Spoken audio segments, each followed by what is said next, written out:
Hi, this is Mike, Medical Equipment Specialist. Today we're going to talk about an item that keeps coming up once in a while, not very often, but inside the humidifier chamber, you'll notice there's a little seal down here that seals the humidifier with the main unit, and this sometimes will pop out. So how do you put it back on? We're going to do a quick little demonstration of how to put this piece back on if it comes out.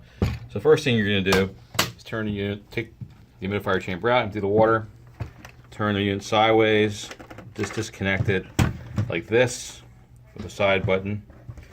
Pop open the humidifier chamber. There's a battery component right here, like a door of battery.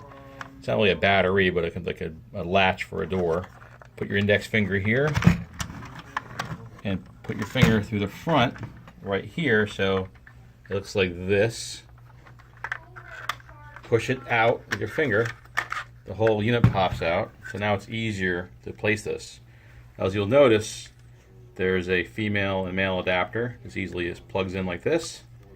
And make sure you use your fingers to make sure you seal it all the way around. It takes a little bit of work, but once you have it in there, you'll see that it's sealed pretty well. Go ahead and reverse your steps.